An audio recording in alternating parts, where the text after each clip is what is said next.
আসসালামু আলাইকুম। Parvin fashion and blog চ্যানেলে আপনাদেরকে আরও একবার স্বাগত জানাই। যে যেখান থেকে ভিডিওটি দেখছেন আশা করি আল্লাহর রহমতে অনেক ভালো আছেন। আলহামদুলিল্লাহ আমরা অনেক বেশি ভালো আছি। তো এটা হচ্ছে রবিবারের সকাল। তো রবিবার বন্ধ স্কুল, বাচ্চারা তো বাড়িতেই থাকবে।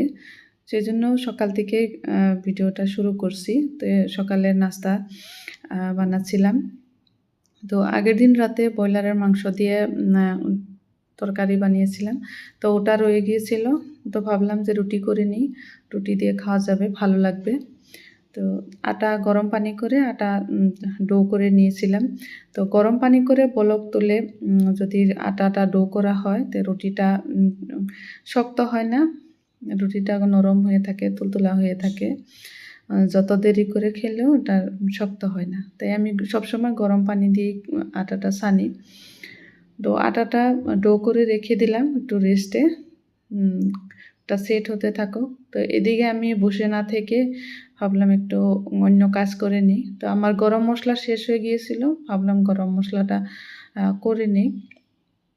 তো এগুলো একটু হালকা ভেজে নিব।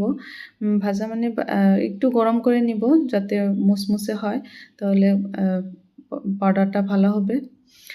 তো এখানে ভাজা হয়ে গেছে, লাস্টে নামানোর আগে একটু কালো জিরে দিয়ে নিলাম। তো এখানে দেখলাম যে মশমশা হয়ে গেছে সব কিছু। তো এখানে নামিয়ে এটা ঠান্ডা হতে দেব। তো প্লেটের মধ্যে রেখে দেব, ঠান্ডা হলে তারপর এটা গুঁড়া করে নেব। তো এদিকে মশলাটা গরম করে তারপর এদিকে চিরা ভেজে নিয়েছিলাম। তো চিরা ভেজে রেখে দেব। তো ওটা পরবর্তী চা দিয়ে বা এমনিও খাওয়া যাবে, তাই ভাবলাম যে চিরাটাও ভেজে রেখে দিই। তো বাইরে অনেক রোদ উঠেছিল, কয়দিন ধরে খুব গরম আর রোদ, প্রচণ্ড রোদ। বাইরে তো যাওয়াই যায় না, এরকম পুড়ে যায় গা, এরকম রোদ। তো এদিকে চিরাটা আমার ভাজা হয়ে গেছে, মুসমুসে হয়ে গেছে। তো আমি কড়াইতে রেখে দেব, তাহলে আরও ভালো করে একদম মুসমুসে হয়ে যাবে। তো এদিকে আমার মশলাটা ঠান্ডা হয়ে গিয়েছিল, তো ওটা গ্রাইন্ড করে নেব মিক্সার জারে। তো আমি বাড়িতেই মশলা বানিয়ে নিই, মশলা কিনি না, রেডিমেড মশলা। তো বাড়িতে বানিয়ে নিলে ওটা নিজের পছন্দ মতো বানানো যায়, আর খেতেও ভালো হয়।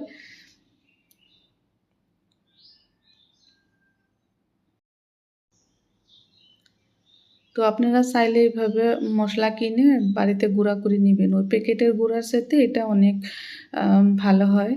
আর নিজের পছন্দ মতো জিনিস দিয়ে কম বেশি করে আপনি বানিয়ে নিতে পারবেন। তো আমি তো সবসময় এভাবে করে থাকি, আর খরচটাও কম হয়। রেডিমেড প্যাকেট কিনে আনলে ওটা দামও বেশি পড়ে। তো এটা গ্রাইন্ড করাতে অনেক গরম হয়ে গিয়েছিল, তাই আমি প্লেটে ঢেলে রেখে দেবো। একটু ঠান্ডা হয়ে গেলে তো আমি একটা বয়মে ভরে রেখে দেব।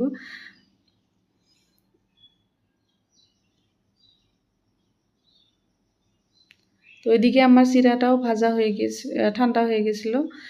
তো এটাও একটু করব, সাথে বাদাম দিয়ে তারপর মিক্সার এগুলো দিয়ে মিক্স করে বয়মে ভরে রেখে দেব, যখন খেতে ইচ্ছা করবে পরে খেয়ে নেব।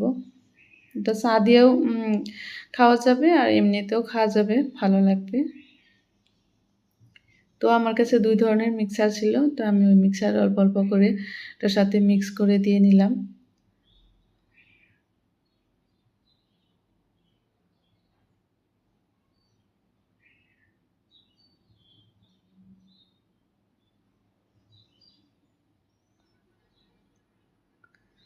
তো এদিকে আমার রুটি বানিয়ে নিলাম।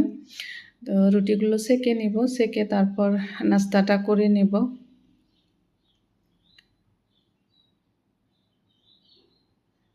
তো এইভাবে গরম পানি দিয়ে আটা ছেনে রুটি করলে রুটিগুলো খুবই নরম তুলতুলে হয়ে থাকে। যতক্ষণ দেরি হোক না কেন রুটিটা কিন্তু নরমই থাকবে, আপনি পরেও খেতে পারবেন। একটু শক্ত হবে না, কিন্তু পানিটা অবশ্যই ভালো করে গরম করতে হবে, ফুটন্ত পানি দিতে হবে, একটু হালকা গরম হলে হবে না। তো এদিকে আমার রুটি বানানো হয়ে গিয়েছিল, তো আমরা খেয়ে নেব সবাই।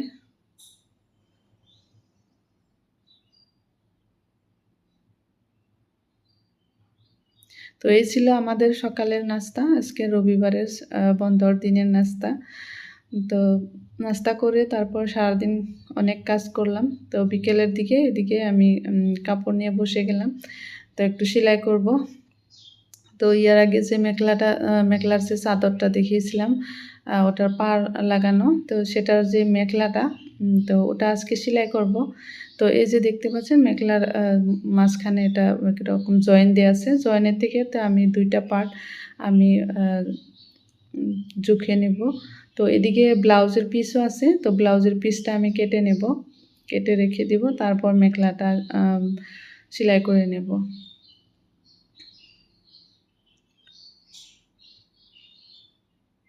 তো ব্লাউজের পিসটা আলাদা করে নিলাম, তারপরে এই যে মেখলার যে 2টা পার্ট, তো ওই জয়েনের মাঝখানে ওখানে কেটে নেব।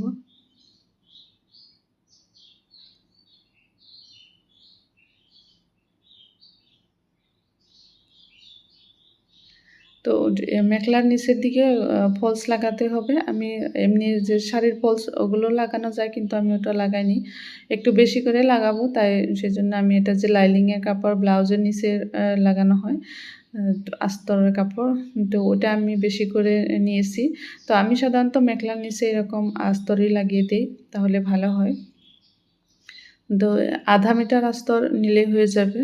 তো আধা মিটার আস্তর আমি এখান থেকে কেটে নিলাম, তারপর এটা আমি 2টা পার্ট করে নেব, তাহলে আমার হয়ে যাবে পুরা মেখলাটা। একটু বেশি হয় কোনো কোনো মেখলা, যেগুলো বহল কম থাকে।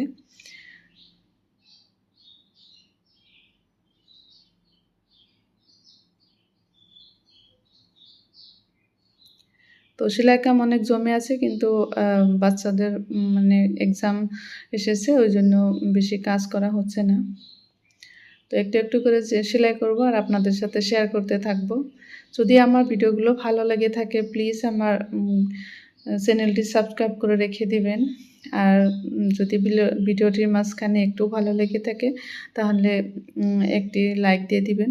আরও যদি এই কাজগুলো করে থাকেন, তাহলে আপনাদেরকে অনেক অনেক ধন্যবাদ। তো এই লাইনিংয়ের যে কাপড়টা, ওটা আমি 2টা পার্ট জোড়া দিয়ে নিয়েছি, তারপর এক সাইডে এরকমভাবে আমি সেলাই করে নেব, তাহলে আমার লাগাতে সুবিধা হবে। তারপর মেখলার যে 2টা পার্ট এক সাইডে আমি এরকম জয়েন করে নেব, জোড়া লাগিয়ে তারপর আমি আস্তরটা লাগিয়ে নেব। তো খুবই সহজ লাগানো, যারা বিগিনার আছেন তারা একটু দেখলেই বুঝতে পারবেন। তো আমি এই যে 2টা পার্ট এক সাইডে সেলাই করে নিলাম, তারপরে যে আস্তরটা এরকমভাবে লাগিয়ে নিব।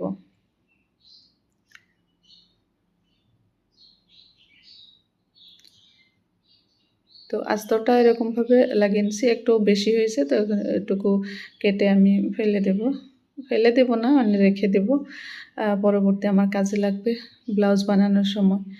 তো এটা আমি তারপরে এই 2টা জয়েনের মাঝখানে এরকমভাবে আমি একটা সেলাই দিয়ে নেব, তাহলে সেলাইটা মজবুত হয়ে যাবে।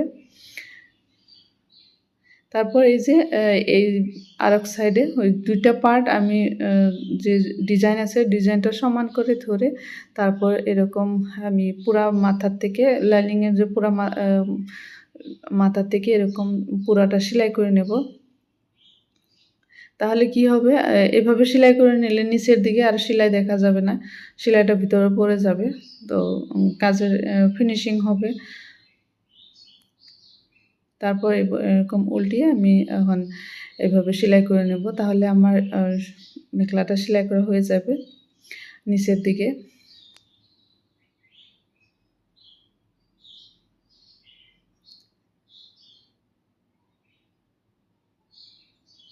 আশা করি বুঝতে পারছেন আমি যে সেলাই করেছি। আমি কিন্তু নিচের দিকে যে 2টা পার্টের সেলাই, ওর সেলাইটা কিন্তু লাইনিংয়ের ভিতরে পড়ে গেছে। ওই সেলাইটা কিন্তু দেখা যাবে না, লাইনিংয়ের যেটুকু লাইনিং আছে ওইখানে সেলাইটা আর দেখা যাবে না। তো এভাবে সেলাই করলে কি হয়, ফিনিশিং হয়, দেখতেও ভালো লাগে। আশা করি ভিডিওটি ভালো লাগছে। আজকে এই পর্যন্তই। আল্লাহ হাফিজ। আসসালামু আলাইকুম।